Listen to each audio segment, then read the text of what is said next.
प्रभु यीशु मसीह के मधुर एवं प्रिय नाम में आप सबको शालोम। आज के मनन के लिए जो मैंने पाठ लिया है वो है मोरिया पर्वत का रहस्य। और यहाँ हम आज सीखने जा रहे हैं मोरिया पर्वत पर सुलेमान का मंदिर और यीशु मसीह की क्रूस की मृत्यु का संबंध।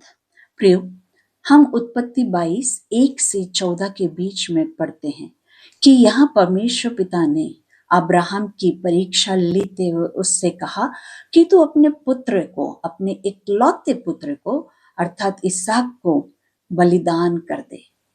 और उसे एक जगह दिखाई जहां पर कि उसे बलिदान करना था, और वो जगह थी मोरिया पर्वत। प्रियो, ये घटना केवल एक ऐतिहासिक घटना नहीं है, बल्कि आने वाले समय में यीशु मसीह के बलिदान की एक भविष्यवाणी और छाया थी।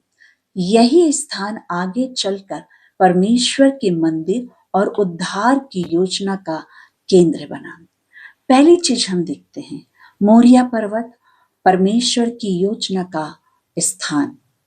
यहाँ पर परमेश्वर पिता ने, हम पढ़ते हैं उत्पत्ति 22:2 में, अब्राहम से कहा कि तू अपने इकलौते पुत्र इसहाक को मोरिया देश में ले जाकर उसे वहां होम बलि करके चढ़ा। और परमेश्वर ने अब्राहम को जो स्थान इसहाक को बलि करके चढ़ाने के लिए बताया था वो स्थान था मोरिया पर्वत। और प्रियो, सदियों बाद यही स्थान परमेश्वर के मंदिर के लिए भी चुना गया, जिसे हम पढ़ते हैं दूसरा इतिहास उसका 3 अध्याय और पहला पद। वहां पे वचन कहता है, तब सुलेमान यरूशलेम में मोरिया पर्वत पर यहोवा का भवन बनाने लगा। प्रियो, इससे स्पष्ट होता है कि जहां अब्राहम ने इसहाक को चढ़ाने की तैयारी की थी, वहीं पर बाद में सुलेमान ने परमेश्वर का मंदिर बनाया। प्रियो, ये कोई संयोग नहीं था, बल्कि परमेश्वर पहले ही से मानव जाति के उद्धार की योजना की तैयारी कर रहे थे। परमेश्वर का वचन कहता है यशायाह 2:2 में कि अंत के दिनों में ऐसा होगा कि यहोवा के भवन का पर्वत सब पहाड़ियों से अधिक ऊंचा किया जाएगा। और वो कौन सा है यहोवा के भवन का पर्वत? वो कहाँ बना हुआ है? वो मोरिया पर्वत पर बना हुआ है। और हम देखते हैं कि इसी जगह पर परमेश्वर पिता ने अपने उद्धार के काम को भी पूरा किया। दूसरी बात हम यहाँ देखते हैं, जो इसहाक है ये यीशु मसीह का प्रतिरूप है। रोमियो 8:32 में हम पढ़ते हैं कि परमेश्वर पिता ने अपने निज पुत्र को भी नहीं रोक छोड़ा, बल्कि उसे हम सब के लिए दे दिया।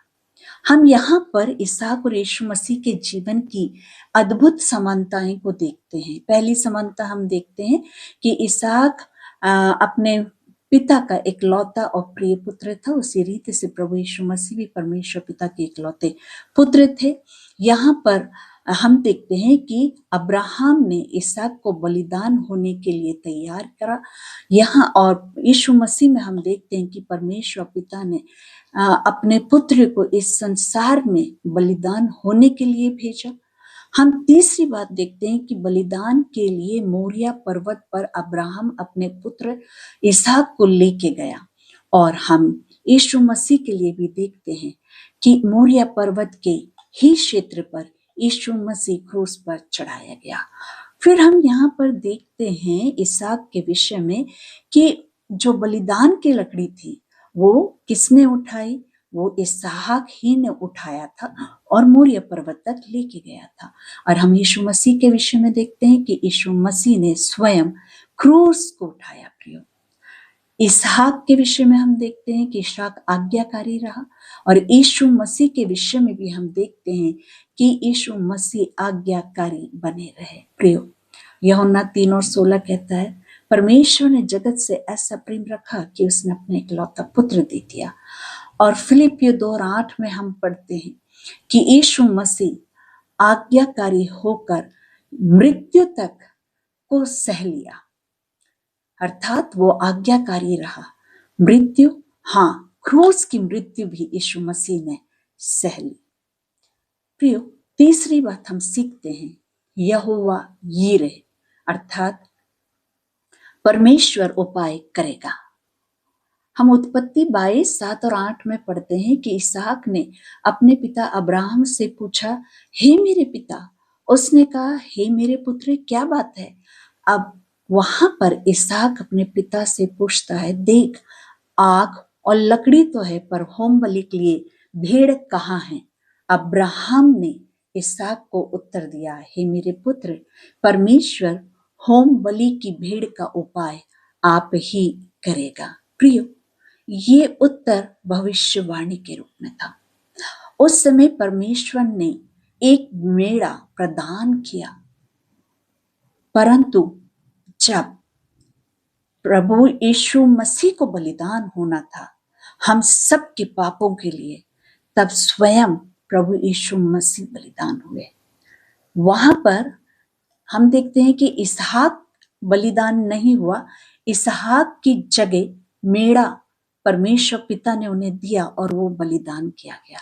परंतु यहाँ हम देखते हैं प्रभु यीशु मसीह में कि प्रभु यीशु मसीह ने हम सब मानव जाति के पाप और अपराधों को उठाकर स्वयं बलिदान हो गया एक मेमने के रूप में। यूहन्ना 1:29 क्या कहता है? देखो, ये परमेश्वर का मेमना है जो जगत का पाप उठा ले जाता है। वहां पर इसहाक की जगह मेमना बलिदान किया गया।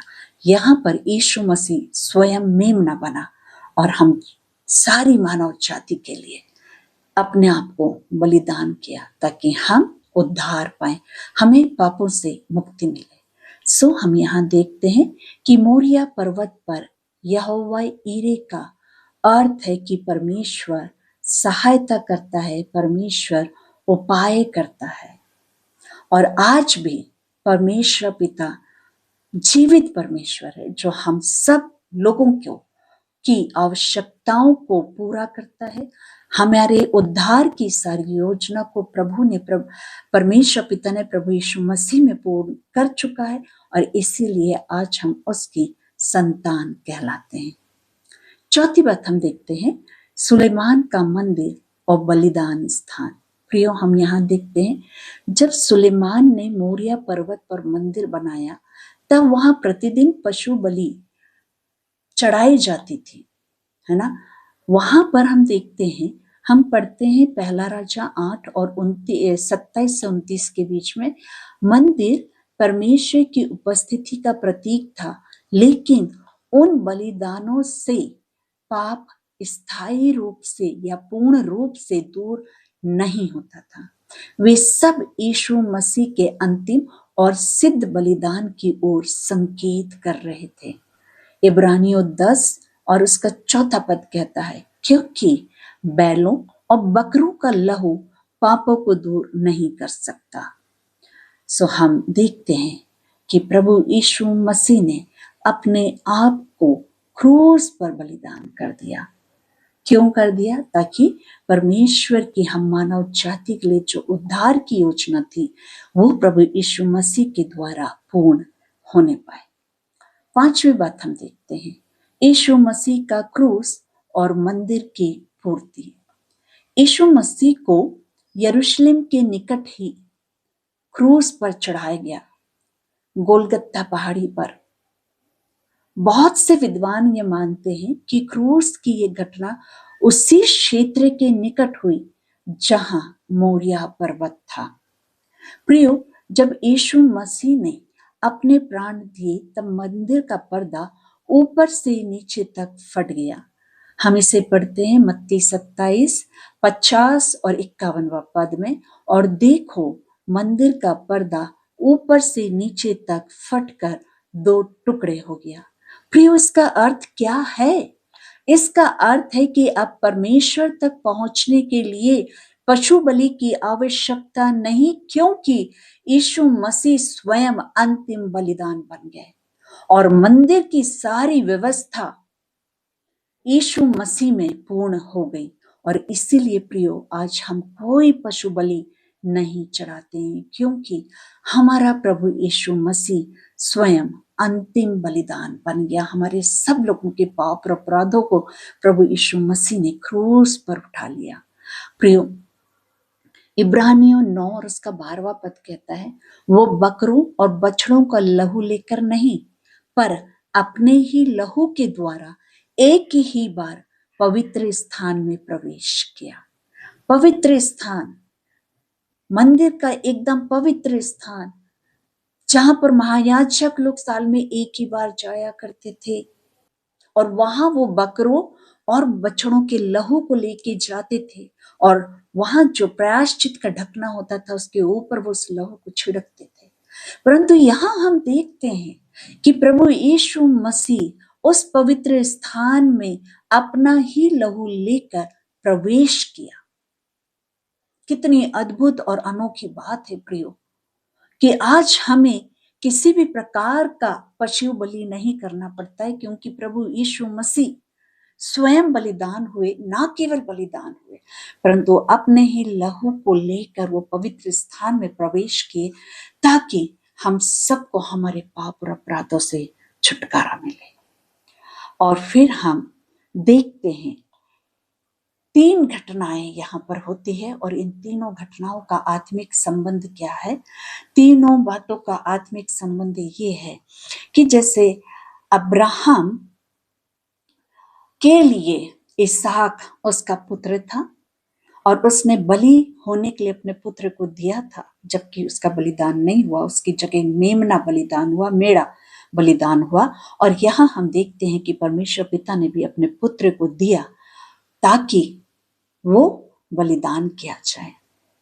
सुलेमान के मंदिर में प्रियो बलिदान किए जाते थे, पशु बलिदान होते थे, और वहां परमेश्वर, वो जो स्थान था, मंदिर जो था, वो परमेश्वर की उपस्थिति का स्थान था। आज हमारा शरीर परमेश्वर ने परमेश्वर की उपस्थिति के लिए शुद्ध और साफ करके पवित्र आत्मा का मंदिर हमारा शरीर को बना दिया है। तीसरी बात हम देखते हैं कि यीशु मसीह का जो क्रूस पर बलिदान था वो सिद्ध और अंतिम बलिदान था, जिसके द्वारा हम सबों को क्या हुआ? उद्धार मिला। प्रियो, ये तीनों घटनाओं का केंद्र केवल एक ही स्थान है, और वो है मोरिया पर्वत। परमेश्वर पिता ने सदियों पहले से क्रूस की योजना बना रखी थी। प्रियो, हम मानव जाति के उद्धार के लिए अपने पुत्र को भेज के बलिदान होके हमें हमारा उद्धार करने की योजना प्रियो परमेश्वर पिता ने बहुत पहले ही बना रखी थी। हम इससे क्या शिक्षा लेते हैं? हम पहली शिक्षा लेते हैं कि परमेश्वर की योजना कभी असफल नहीं होती। परमेश्वर अपनी प्रतिज्ञाओं को अपने समय पर पूरा करता है। अब्राहम से लेकर क्रूस तक परमेश्वर ने अपनी सभी प्रतिज्ञाओं को पूरा किया। परमेश्वर ने हम सबों के लिए अपने सर्वोत्तम चीज को दे दिया, अपने सर्वोत्तम पुत्र को दे दिया। आज हम क्या प्रभु को देते हैं? क्या हम अपने जीवनों में पाई हुई आशीषों का सर्वोत्तम प्रभु को भेंट चढ़ाते हैं?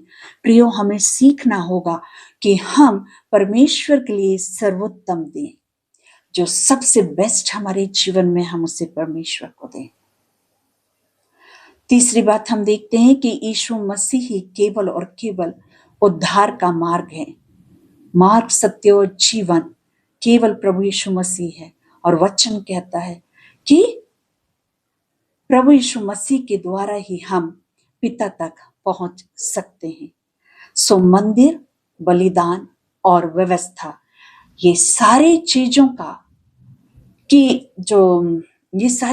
को प्रभु यीशु मसीह ने अपने जीवन से पूर्ण किया। प्रियो, हम देखते हैं कि जो मोरिया पर्वत है, ये केवल एक भौगोलिक स्थान नहीं था, बल्कि ये परमेश्वर की योजना का केंद्र बिंदु था या केंद्र स्थान था, जहां अब्राहम ने इसहाक को चढ़ाने की तैयारी की। वहीं पर सुलेमान ने परमेश्वर का मंदिर बनाया, और उसी क्षेत्र में प्रभु यीशु मसीह ने हम मानव जातियों के उद्धार के लिए अपने प्राणों को बलिदान कर दिया। प्रियो, इस प्रकार हम उत्पत्ति 22वें अध्याय में सीखते हैं कि अब्राहम की परीक्षा से लेके क्रूस तक के पूरे कार्यों को परमेश्वर पिता ने अपने समय पर पूरा किया, और इसहाक का जो बलिदान होना था या वहां से लेके प्रभु यीशु मसीह तक के बलिदान की पूरी योजना परमेश्वर पिता ने पूरी करी। और जो परमेश्वर पिता ने अब्राहम से कहा था कि तू अपने बेटे को वहां पर बलिदान करना, वो आने वाले मसीह की छाया थी जिससे हम मानव जाति के उद्धार के लिए बलिदान होना था। प्रियो, यीशु मसीह का क्रूस पर बलिदान परमेश्वर के प्रेम को प्रकट करता है, परमेश्वर के अनुग्रह को प्रकट करता है, और हम सबों को परमेश्वर के निकट आने का साहस देता है, हमारा उद्धार करता है और हमें अपना बेटा और बेटी बना लेता है। सो प्रियो, हमने आज इस बात को देखा और जाना और सीखा कि परमेश्वर पिता ने मोरिया पर्वत को चुन लिया था कि आगे चलकर वहां पर यीशु मसीह का बलिदान हो। वो एक ही स्थान है, वो एक ही योजना थी और एक ही बलिदान के लिए भविष्य में होने वाली परमेश्वर की उद्धार की योजना का वो स्थान केंद्र था। प्रियो, इसहाक और प्रभु यीशु मसीह में समानताएं हमने देखी। दोनों ही अपने पिता के आज्ञाकारी पुत्र थे, दोनों ही बलिदान होने के लिए तैयार हुए। और इसहाक तैयार हुआ परंतु उसका बलिदान नहीं हुआ, पर प्रभु यीशु मसीह ने अपने आप को बलिदान कर दिया। इसहाक लकड़ियों को अपनी पीठ पर लाद कर मोरिया पर्वत तक गया। यहाँ प्रभु यीशु मसीह क्रूस को उठाए हुए आगे बढ़ते हैं। दोनों ही अपने पिता के इकलौते पुत्र थे, और इसहाक के स्थान पर हम देखते हैं कि मेढ़ा बलिदान किया गया, परंतु प्रभु यीशु मसीह स्वयं बलिदान हो गया ताकि हम मानव जाति को उद्धार मिले। प्रियो, परमेश्वर पिता ने अपने पुत्र को इस जगत में इसलिए भेजा कि वो एक मेमने के समान हम सब लोगों के पापों को उठा ले जाए। यूहन्ना 1:29 कहता है, देखो परमेश्वर का मेमना है जो जगत के पापों को उठा ले जाता है। प्रियो, हम देखते हैं मंदिर और बलिदान का गहरा संबंध। आज हमने सीखा कि मंदिर और बलिदान का गहरा संबंध क्या था। मंदिर का उद्देश्य था कि वहां पर परमेश्वर की योजना पूरी हो। प्रियो, बलिदान वहां चढ़ाए जाते थे पापों के प्रायश्चित के लिए, और प्रभु यीशु मसीह ने भी अपना बलिदान दिया ताकि हमारा मेल मिलाप परमेश्वर से हो जाए। प्रभु यीशु मसीह पूर्ण रूप से अपने आप को बलिदान किया ताकि हम परमेश्वर के साथ सीधे संपर्क में आ सकें और संबंध बना सकें। प्रभु यीशु मसीह ने प्रियो स्वयं अपने लहू को लेके उस मंदिर के पवित्र स्थान में प्रवेश किया, जहां का जो पर्दा था। जब प्रभु यीशु मसीह ने अपने प्राणों को क्रूस पर छोड़े तब वो मंदिर का पर्दा ऊपर से नीचे तक फट के 2 भाग हो गया था। तभी उद्धार की योजना पूरी हो गई, तभी हम मानव जातियों का परमेश्वर के साथ मेल मिलाप का रास्ता प्रभु यीशु मसीह ने खोल दिया। प्रियो, हम परमेश्वर पिता का धन्यवाद देते हैं परमेश्वर की उद्धार की योजना के लिए जो उन्होंने बरसों सालों सदियों पहले करी, और फिर 2000 वर्ष पहले प्रभु यीशु मसीह इस पृथ्वी पर आए ताकि अपने प्राणों का बलिदान करे और हमारे पापों से छुटकारा करके हमारा उद्धार हो। सो हम परमेश्वर पिता का धन्यवाद देते हैं परमेश्वर की इस अद्भुत योजना के लिए, जो एक उद्धार की योजना थी, उसके लिए हम परमेश्वर पिता को धन्यवाद देते हैं। बहुत पहले से परमेश्वर ने इस अद्भुत योजना की झलक को अब्राहम और इसहाक के जीवन से प्रकट कर दिया था। हम परमेश्वर पिता का धन्यवाद दें प्रियो, उद्धार की योजना के लिए, हम सबों के उद्धार के लिए। हम परमेश्वर पिता का धन्यवाद देते हैं, धन्यवाद और धन्यवाद देते हैं। परमेश्वर पिता इन वचनों के द्वारा हम सबों को आशीषित करें। आमीन, आमीन और आमीन। Shalom, shalom, shalom.